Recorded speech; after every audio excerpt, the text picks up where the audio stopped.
Hey everybody, it's Heidi Hope and it's FAQ Friday. Thanks for joining me this week. It's week 5 of our special FAQ Friday series that's being delivered straight to your inboxes. If you're finding this video somewhere else like YouTube or the Learning Blog, you need to sign up for our newsletter because next week, in the very final week of these installments, I have a special surprise coming to your inboxes. So you don't want to miss out on that. And it's a lot of information about how we run successful mini sessions, all the details and kind of the secrets that we've learned over the years for those. So make sure you sign up for the newsletter. If you haven't already, you can find that on HeidiHope.com/learning. If you look at the learning website, there are little boxes to sign up for it everywhere, and one even pops right up onto your screen. So just enter your email address in there, and you'll start getting our newsletter for photographers. Lots of goodies in there that you can't get anywhere else. So this week, we are talking about a very hot topic. In fact, it's one of my most frequently asked questions, not just online through this series, but really in teaching photographers. And it has a lot to do with my background because we have already been through this process ourselves. And when we work with other photographers to help plan their businesses, ultimately this question comes up for everybody. So the question this week that we're tackling is, how do we move out of portfolio building mode, or how do we raise our prices to where they need to be when we've already established ourselves within our market? Those are two huge questions, problems that people face when they start their business, or even years into their business when they realize they have to make a change, as was what happened to us. And then they have to kind of go back and revisit their pricing, and they're afraid that they're going to lose their entire customer base. So first, let me tell you a little bit about our story and how we went through that ourselves. Those of you that know me know that Sean and I started this business back in 2009, and I really kind of jumped in head first. I used to be a photography teacher, so I knew a lot about photography. I was a pretty decent photographer, but I knew nothing about running a business. And at the time, Sean had his job over at Bank of America, and we just thought, I thought maybe I'll make a little extra money on the side taking photos, and I'll be able to be home with my baby and see my kids more than a regular 9 to 5. Well, for many reasons, that turned out to be wrong. Because I really found myself working more than I had ever worked in my life, and certainly much more than a regular 9 to 5 would have had me working. And a year or two in, Sean and I kind of looked at each other and we were like, we have to make a change, because in 2010, Sean came over to help me run the business full time. And from there, it was our only source of income. And all of a sudden, what was fun to do on the side for a little extra money turned into something that was really serious and kind of scary, actually, because we had to figure out a way to make our business work and make it profitable, or else we weren't going to be able to pay our mortgage every month. So things got super serious really fast within our business, and for a while we were really spinning our wheels, and we worked really hard, and it was often 60 plus hours a week with no downtime really. And we started to bring in good money working that much, but then we thought, like, how long can we actually do this for? Like, I don't think I can live my life working 60 plus hours a week, never seeing my daughter, which was the whole reason why I started the business in the first place, was to be home with her more. And we were stressed out. It was stressful on our marriage. It was stressful on our relationship with our daughter. And, I was feeling burnt out and just over it. Like, I wanted to throw in the towel, go back to teaching, and leave photography behind. So we gave it a last-ditch effort by examining our business and really doing our numbers. And eventually, we kind of dug ourselves out of that hole and made a business that is sustainable, that pays our bills, that supports our family, that allows us to save for the future, and is a regular 40-hour work week. I've been watching, on Facebook and social media lately, and I see all these photographers. It's October now, for those of you who are watching with us on time, but maybe you're going to be watching this next January or February. So I'm talking about October right now, and that happens to be super busy season for local photographers around here in New England because it's fall foliage season. But I think for everyone in general around the country, this is a really busy time of year for portraits of all kinds. Outside of just babies, we also have all of the holiday card season too, which makes us totally crazy. And I've been seeing all these posts that have been like, oh, I'm up until midnight editing, pour me another glass of wine, or whatever it is. It seems like my news stream of all these photographers, everyone's saying the same thing. They're like, I'm so exhausted, my eyes are blurry, I can't stare at my computer anymore. And I'm thinking to myself, it's been a long time since I have had to deal with that. Like, we have made our business so that even in the busy season, we're able to really still work 9 to 5 and leave business behind at the end of the business day. There's no more late night editing. There's no more burnout in this time of year. Sure, we shoot more sessions, but we've really built a business that, you know, keeps us from having that ultimate burnout and having to take it home with us and work around the clock on it. Okay, so how do we do that?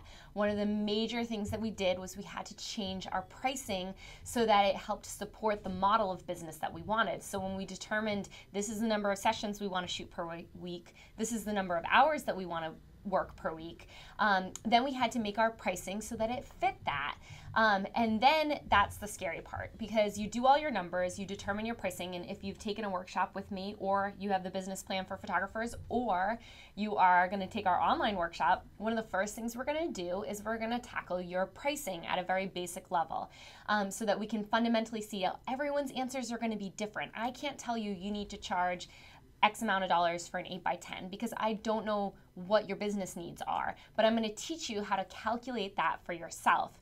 And I think that's an even more important skill set, because as your business changes over time, your pricing might need to change to accommodate those changes within your business and to still be able to support you. So you may decide you want to scale back on hours down the road, or you may decide you want a studio space, or you may decide you want to bring in an employee or another photographer.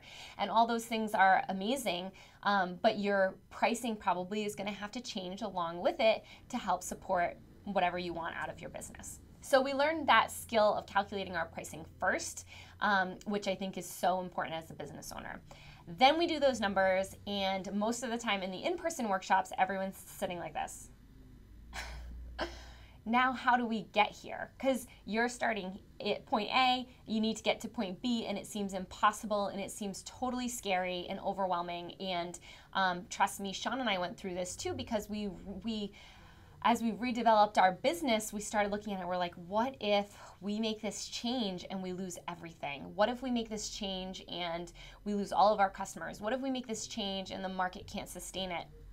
But at that point, I think we really decided if the market cannot sustain this change, if our business cannot sustain this price point, then we want to leave this business.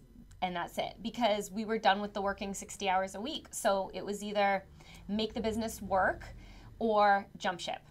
And so we were able to make it work. And I'm going to give you some ideas on how you can do that for yourself today too. So whatever your numbers you come up with are, once you calculate your pricing, then there's the whole idea of putting it out there. And there's a few ways that we kind of work with this.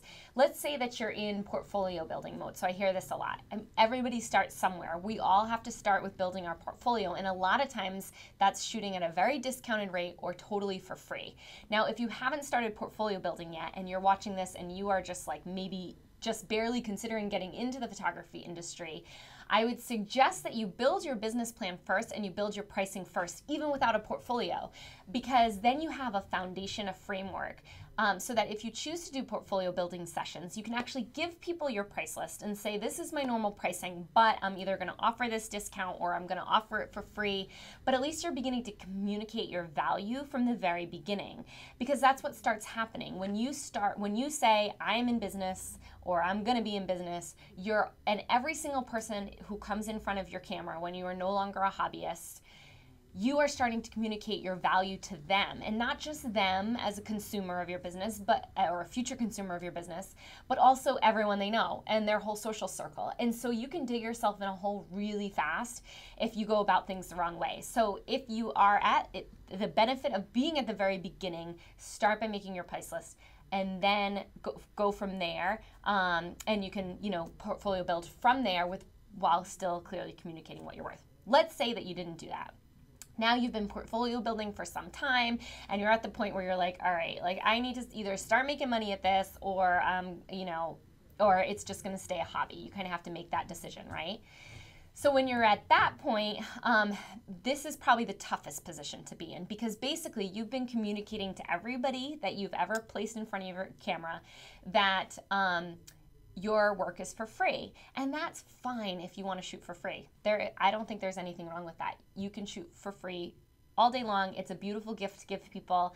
But if you're at the point where you do need to start making money, okay, now you have to deal with digging yourself out.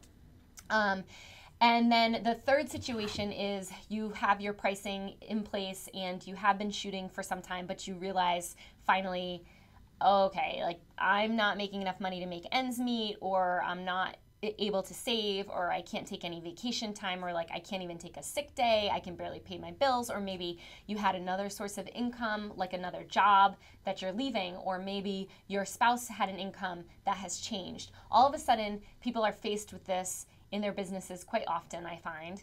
And now they're like, okay, well, I need to change my pricing around so that I can better support myself through my photography.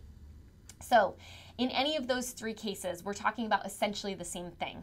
We're talking about taking a service that you provided and the work that you provided, and at one point communicating it was worth this amount, whether that was $0 or $100 or $1,000, whatever you were saying it was worth. And now you restructured everything and you've got another price, and you're saying now all that same stuff is worth twice as much, or 3 times as much, or 5 times as much. And the consumer is confused. And it's not their fault, because it is really confusing, because there's no defined market value for art, for photography. Every photographer charges something different. There's a whole range from $0 to $10,000 to get your family portraits done. And for them, from the outside, they don't understand a lot of what is going on, and nor should they. They're just the consumer.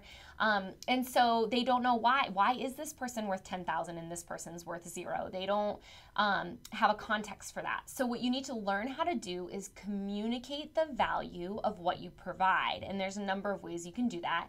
So the first thing, and this is so important for business owners, I don't care if you're a photographer or any other type of business owner, the first thing you need to do in your business is define what makes you different.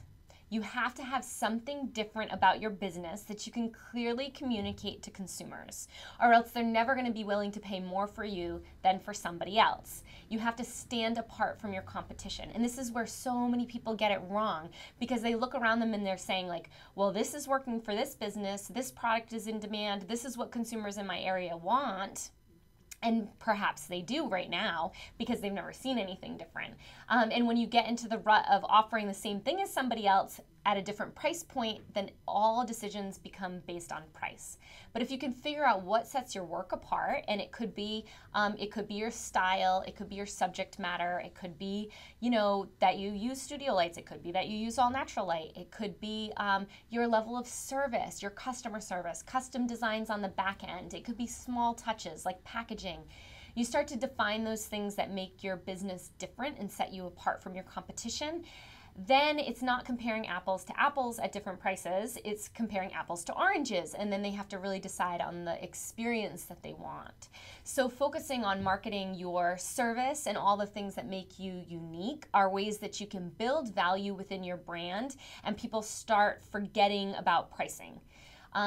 So that being said, if you are doing a major price hike, you could start to restructure your entire business to offer more, to add more value to what you're giving. So if you just said, oh, this package of 3 8x10s was this much money, and now it's going to be this much money, but you're not giving them any other value within it, that's a much harder sell for people who are currently your consumers. Now, you can certainly make that jump and raise your prices and just say, forget about the base that you've already built, but a lot of people are scared to do that because you've invested a lot of time and effort in building these relationships, and relationship building is so important to a business. Starting to define what makes you different, adding value such as services and unique talents and experience to your products and package line is another way. And you know, when you finally determine, okay, here's where my pricing needs to be after you calculate your pricing, and here's where I am, you have 2 choices. You either make the leap and just go all aboard to where you need to be, or you gradually increase. So what we did in our business a few years back was we gradually increased because we were too scared to totally, I was so afraid that I would totally lose my business. I was like, oh, we've worked so hard. Like, I mean, we can't have zero income, so we don't want to hear crickets out there. And so we gradually raised our prices, and we raised them 2 to 3 times a year over the course of a couple of years. That slowly got us to where we are now. In hindsight, I think I would have done it differently. First, obviously, I know that the market's able to sustain the prices that I'm at now anyways, but I think it made the whole process more dragged out for a few years where we were really still kind of struggling and being overworked and burnt out and kind of, at the end of our ropes with things. So I wish that I had just like let go of the fear and made the leap. But doing that, obviously, you do run the risk of losing your customer base, and you may have to build a new base, and that's totally fine. You may need to rebrand yourself. And this is why I'm so passionate about teaching, because if I can help people at the bottom end when they're just building, I think it's much easier than to kind of be in your business for a few years and then have to dig yourself out of a hole, which is what Sean and I had to do. Now, both things are definitely possible, and you totally can build your business to where it needs to be price-wise and make it a sustainable model. It's absolutely possible. It's just kind of which direction you want to take to get there, how good you are at facing your fears and jumping through them, and kind of your personality type, how much you need the income. Those are all factors that you want to consider. I will say this in closing when it comes to pricing, raising your prices, and all that good stuff. At the end of the day, if you look at your scenario and you determine your pricing needs to be at a certain point to make your business sustainable, and you are not able to get paying customers at that price point, then you don't have a business. And that is the truth of the matter. You have to have paying clients to have a business, and you need to be profitable and not losing money because for obvious reasons. So yeah, I mean, that would be my advice. Try to add value to what you're offering. Think about service. Identify what makes you different from your competition. And remember that consumers will be willing to spend whatever your prices are if they can't get you anywhere else. If you want more information about developing your pricing and marketing yourself to kind of take pricing out of the equation, that is all stuff I'm super excited to cover in our online workshops for photographers. If you haven't caught the trailer for that yet, you can find that over at www.photographerrising.com. We have 2 weeks left before the launch of the workshop. So what I'm really excited to do today is give you the opportunity to win a full paid scholarship to the online workshop. The online workshop is running in January, the first week of January. You can find the dates and registration information on photographerrising.com. We have a little coming soon page there so you get an idea. It's a 1-week online workshop valued at $1,800. There are payment plans available too. It is the price of our regular workshops, and there are differences between the two, so I want to talk to you about those. When you're coming in person to our studio, obviously you get to be here and you get to meet the whole team and you get to pick all of our brains, and there are live shoots, and you're able to build your portfolio. So those are all amazing benefits to coming here. And I love working with people in person, but I'm not able to reach everybody in person, and there is so much information that I really want to help people with. So that is why I've determined to put it online. In the online version, you are not having the live shoots, obviously. You do watch me instruct, go on 4 shoots with me and give instruction during those shoots, just as if you were in person, but you cannot take the pictures yourself, obviously. But without other photographers in the mix that have to rotate in and take pictures, it gives me so much more time to give you more information. So the online version is so much more business heavy, and it's also got some digital products like templates, and we build a business plan together, we handle pricing and marketing, we talk about sales, you get to see a sales appointment. So there's a lot more information that I'm able to give to you in the online format. So it's sort of which one you prefer, if you're more of an in-person hands-on learner, or if you'd rather be in the comfort of your home in your pajamas and not pay for the airfare or the hotel, and that's all good too. You can kind of learn at your own pace. at home, which is nice because if you ask anybody who's taken one of our workshops, sometimes their head wants to explode from all the information that we try to cover really quickly in the workshop. So to win the scholarship, you simply need to visit the learning blog, HeidiHope.com/learning, and look for this video. And right underneath this video, there will be a little entry box to enter the contest. I want to hear from you why you would love to win this scholarship, why you would love to take the online workshop with us, and what you would be most want to learn from your experience with us. So just leave that down in the comment section. We are going to be doing a random drawing through the entry box, but I am also going to pick out some of my favorite, most heartfelt entries and possibly give more scholarships away. So we are so excited about this. Get on over to the learning blog if you're not already there. Don't forget to sign up for our newsletter while you're there. And underneath the this post, this video, I want to hear from you why you would love to have a seat at our online workshop for photographers that's running this January. Thank you everyone for joining me in this week's FAQ Friday, and I hope to see you back next week. Bye everyone.